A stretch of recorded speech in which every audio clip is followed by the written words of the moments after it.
میں آنکھیں بند کیے بیڈ پر لیٹا ہوا تھا۔ بیڈ روم کا دروازہ کھلا ہوا تھا۔ لاؤنج سے ٹی وی کی دھیمی دھیمی آواز آ رہی تھی۔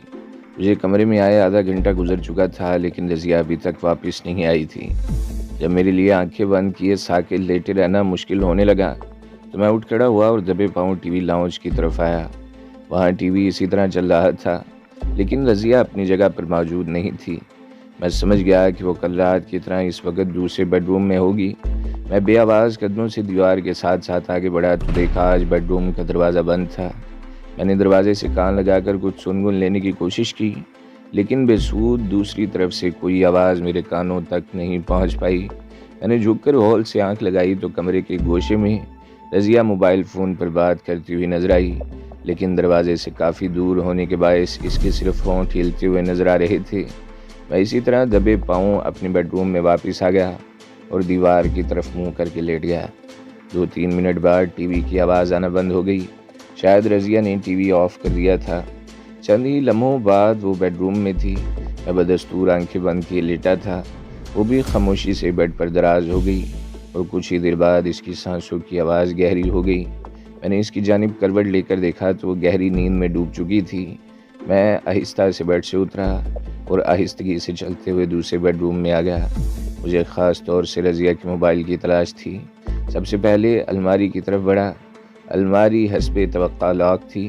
میں نے ڈریسنگ ٹیبل کے تمام درازوں کی تلاشی لے ڈالی، مجھے کمرے میں کہیں کوئی بھی چابی نہیں مل سکی۔ بالآخر میں نے اپنی وہی پرانی ترکیب آزمانے کا فیصلہ کیا۔ ڈریسنگ ٹیبل کی دراز میں چند بال پینیں پڑی ہوئی تھیں۔ ایک پن لے کر میں نے تالے پر قسمت آزمائی شروع کر دی۔ چند منٹ کی کوشش کے بعد الماری کا لاک کھل گیا۔ ایک دراز میں موبائل رکھا ہوا تھا۔ الماری میں چھوٹا سا ایک لاکر نما خانہ تھا جو مقفل تھا۔ میرے دل میں تجسس پیدا ہوا کہ اسے بھی کھول کر دیکھا جائے۔ یقیناً اس میں کوئی نہ کوئی اہم چیز موجود ہوگی یا شاید کچھ رقم اس میں رکھی ہوئی ہوگی۔ اس خیال کے تحت میں نے ایک بار پھر الماری کے درازوں کی تلاشی لی تو مجھے ایک رنگ میں پڑی ہوئی 2 چابیاں نظر آئیں۔ ان میں سے ایک چابی سے وہ لاکر کھل گیا۔ لاکر میں ہزار کے نوٹوں کی 2 گڈیاں رکھی ہوئی تھیں۔ میں نے ایک لمحے کے لیے کچھ سوچا، پھر ایک گڈی اٹھا کر جیب میں ٹھونس لی اور لاکر کو دوبارہ اسی طرح بند کر دیا۔ موبائل فون اس وقت میری دسترس میں تھا، لیکن میرے لیے بیکار تھا۔ تابندہ اپنے گھر میں موجود نہیں تھی اور یہ آفس ٹائم بھی نہیں تھا، ورنہ میں تابندہ کی کمپنی کے GM اشرف صاحب سے بات کر لیتا۔ تابندہ ان پر بہت اعتماد کرتی تھی۔ وہ یقیناً ساری صورتحال سے واقف ہوگی۔ ان کے گھر کا فون نمبر مجھے معلوم نہیں تھا، ورنہ اس وقت ان سے بات ہو سکتی تھی۔ میں ایک مرتبہ تابندہ کے ساتھ اس کے بنگلے پر بھی گیا تھا، جو کہ ناظم آباد کے علاقے میں تھا۔ موبائل فون کو چھیڑنا میں نے مناسب نہیں سمجھا اور الماری کے پٹ بند کر کے کمرے سے باہر نکل آیا۔ اس وقت میرا ذہن بہت تیزی سے کام کر رہا تھا۔ میں نے فوری طور پر ایکشن میں آنے کا فیصلہ کر لیا تھا۔ حقیقت حال سے واقف ہونے کے بعد اب یہاں ایک منٹ مجھ پر بھاری تھا۔ میں نے واپس آ کر دیکھا رضیہ اسی طرح سو رہی تھی جیسا کہ میں اسے چھوڑ کر گیا تھا۔ پھر میں نے وال کلاک کی طرف دیکھا۔ اس وقت رات کے 2:45 بجے تھے۔ گویا میں صرف 12-13 منٹ میں واپس آ گیا تھا۔ رضیہ کو گہری نیند پہ دیکھ کر میں مطمئن ہو گیا۔ اب میرے خیال میں 1 منٹ بھی ضائع کرنا مناسب نہیں تھا۔ میں فوری طور پر یہاں سے نکلنے کا فیصلہ کر چکا تھا، کیونکہ ابھی دشمن اس خوش فہمی میں مبتلا تھے کہ میں اصل حقیقت سے بے خبر ہوں، لہٰذا ان کا گھیرا بھی میرے گرد اتنا تنگ نہیں ہوا تھا کہ اس سے نکلنا میرے لیے ناممکن ہو جاتا۔ داخلی دروازے کا آٹومیٹک لاک کھول کر میں باہر آیا اور دروازے کو کھینچ کر آہستگی سے دوبارہ بند کر دیا۔ رہدری بالکل سنسان پڑی تھی۔ ماحول پر سکوت طاری تھا۔ رات کی اس پہر سبھی اپنے اپنے گھروں میں آرام کی نیند سو رہے تھے۔ میں بڑی احتیاط کے ساتھ اور بے آواز قدموں سے سیڑھیاں اترنے لگا۔ میں سیڑھیوں کی بجائے لفٹ کے ذریعے بھی نیچے جا سکتا تھا، لیکن نہ جانے کیوں مجھے یہ احساس ہوا کہ سیڑھیوں کے ذریعے جانا نسبتاً محفوظ تھا، کیونکہ اس طرح میں اپنے اطراف پر نظر رکھ سکتا تھا اور اپنا بچاؤ بھی کر سکتا تھا۔ نیچے آنے کے بعد آگے بڑھنے سے پہلے میں نے محتاط انداز میں ارد گرد کا جائزہ لیا اور مین گیٹ کی طرف جانے کا خطرہ مول نہیں لے سکتا تھا۔ باؤنڈری وال کے قریب جا کر میں نے اس کا جائزہ لیا۔ دیوار خاصی اونچی تھی، لیکن میری تو ساری زندگی ہی ایسی رکاوٹوں کو عبور کرتے گزری ہے، لہٰذا میں اپنے جسم کو متوازن رکھتے ہوئے اسپرنگ کی طرح اچھلا اور دونوں ہاتھ دیوار کی کگر پر جما کر آہستہ آہستہ جسم کو اوپر اٹھانے کی کوشش کرنے لگا۔ بالآخر میں دیوار پر چڑھنے میں کامیاب ہو گیا۔ دیوار پر سے دوسری جانب اترنے سے قبل ایک لمحے کے لیے میں نے ارد گرد کا جائزہ لیا۔ باہر ملگجی سی روشنی پھیلی ہوئی تھی اور دور تک بالکل سناٹا تھا۔ میں پلٹ کر دیوار کی دوسری جانب لٹک گیا، پھر آہستہ سے زمین پر چھلانگ لگا دی۔ میں جلد از جلد مین روڈ تک پہنچ جانا چاہتا تھا۔ تیز تیز قدم اٹھاتے ہوئے میں سوچ رہا تھا کہ اس وقت کسی پولیس والے سے میرا سامنا نہ ہو تو بہتر ہے، کیونکہ اس صورت میں میرے لیے یہ وضاحت مشکل ہو جاتا کہ میں کہاں سے آ رہا تھا اور کہاں جا رہا تھا۔ اس وقت میرے پاس نوٹوں کی ایک گڈی ضرور موجود تھی جس سے بہت سے کام نکالے جا سکتے تھے، لیکن اگر مجھے پہچان لیا جاتا تو شاید یہ نوٹ بھی میرے کسی کام نہیں آ سکتے تھے۔ رضیہ اور تحریمی کے بارے میں سوچ کر میرے ہونٹوں پر مسکراہٹ آ گئی۔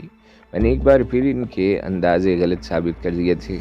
اس وقت مجھے تحریمی کے گرگوں کی جانب سے کوئی خطرہ محسوس نہیں ہو رہا تھا، کیونکہ رضیہ کے کہنے پر یقیناً میری نگرانی کا کوئی انتظام نہیں کیا گیا تھا۔ صبح جب اس کی آنکھ کھلے گی تو ایک بار پھر اپنے بال نوچتی رہ جائے گی۔ اس کی حد سے زیادہ بڑی ہوئی خود اعتمادی اسے لے ڈوبی تھی۔ اس وقت شاید میری تقدیر مجھ پر مہربان تھی۔ میں نہ صرف بخیر و عافیت مین روڈ تک پہنچ گیا، بلکہ چند ہی منٹ کے انتظار کے بعد مجھے ایک ٹیکسی بھی مل گئی۔ میں نے ٹیکسی والے کو ناظم آباد چلنے کے لیے کہا۔ اس نے بڑی بے نیازی سے ایک نکایا غلط انداز مجھ پر ڈالی اور کہنے لگا، کرایہ ڈبل ہوگا جناب۔ ٹھیک ہے چلو۔ میں نے جلدی سے دروازہ کھولا اور پیسنجر سیٹ پر بیٹھ گیا۔ اس وقت سڑکوں پر ٹریفک نہ ہونے کے برابر تھا۔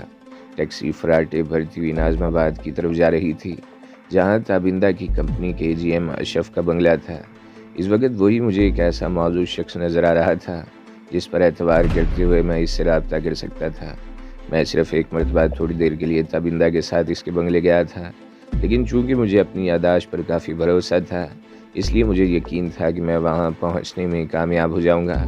اپنی یادداشت کے سہارے میں نے ٹیکسی کو اشرف کے بنگلے سے کچھ دور رکوا لیا اور 1000 کا نوٹ ڈرائیور کی طرف بڑھایا، جو میں پہلے ہی گڈی سے علیحدہ کر چکا تھا۔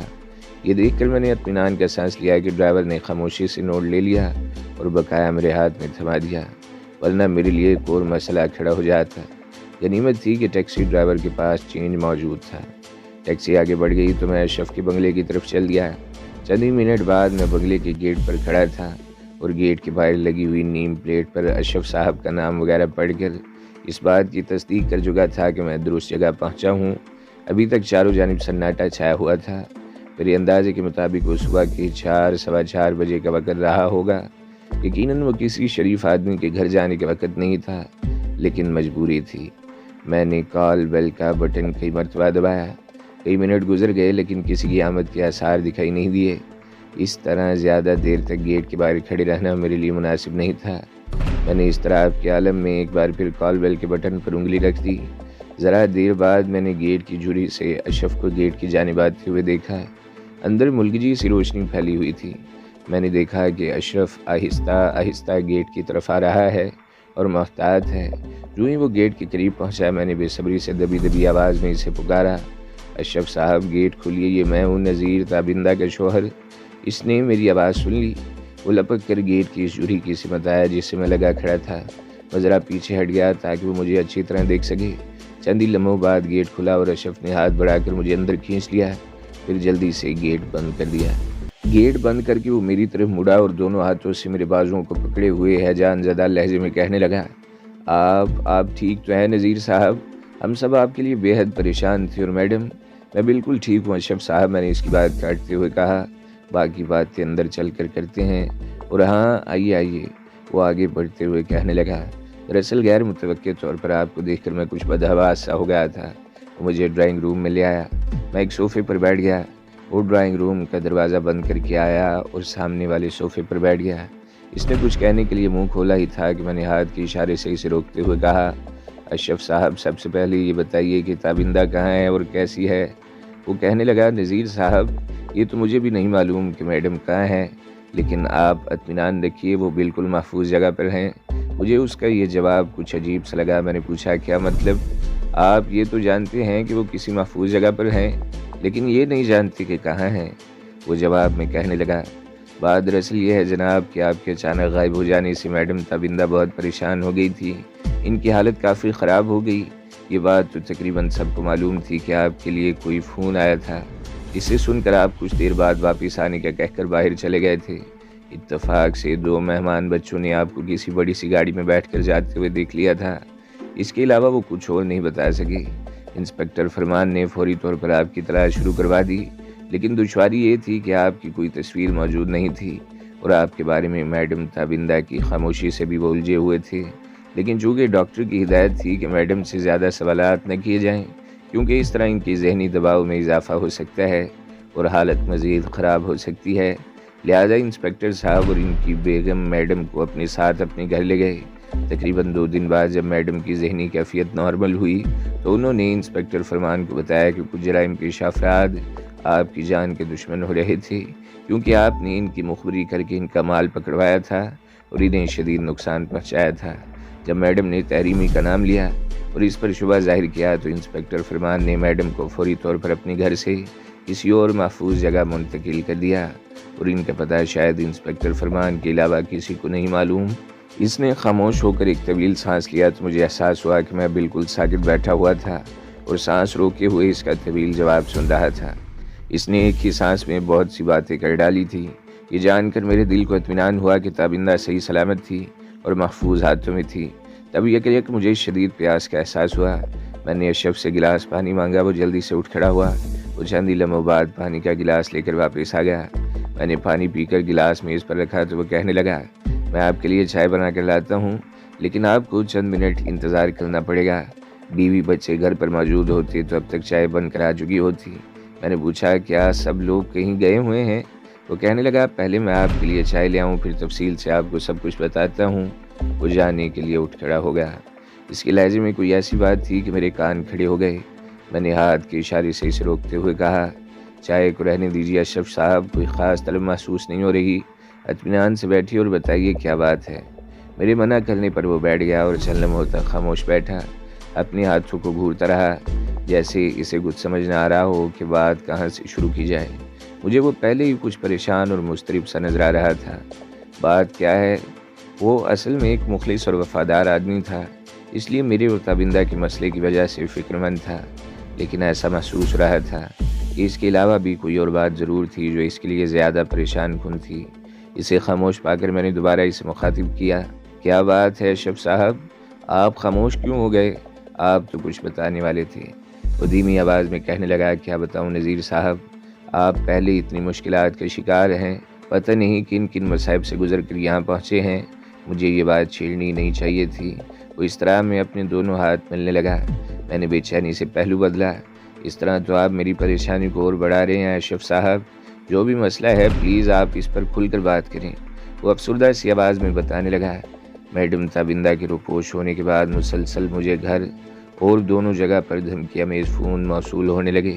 مجھ سے کہا جاتا ہے کہ میں میڈم کا پتہ بتا دوں ورنہ مجھے برے نتائج بھگتنے پڑیں گے۔ میں نے انسپکٹر فرمان کو ان فون کالوں کے بارے میں بتایا۔ چیک کرنے پر معلوم ہوا کہ تمام کالیں کسی نہ کسی پبلک بوتھ سے کی گئی ہیں۔ انسپکٹر صاحب مسلسل اپنے ذرائع سے ان کو اپنی گرفت میں لینے کی کوشش کر رہے تھے جنہوں نے آپ کو اغوا کیا تھا، مگر وہ لوگ اس میدان کے ماہر کھلاڑی اور جرائم کی دنیا کے بے تاج بادشاہ ہیں۔ کوئی ثبوت نہ ملنے کی بنا پر تحریمی کو گرفتار نہیں کیا جا سکتا۔ خیر، تو میں ان فون کالوں کے بارے میں بتا رہا تھا۔ اشرف نے دوبارہ موضوع کی طرف آتے ہوئے کہا، ورنہ میں اسے ٹوکنے ہی والا تھا۔ چند لمحوں کے توقف کے بعد وہ دوبارہ کہنے لگا، میری بیوی اور دونوں بیٹیوں کو بھی ان ٹیلی فون کالوں کے بارے میں معلوم ہو گیا تھا۔ ہم سب اپنی اپنی جگہ محتاط اور فکر مند تھے۔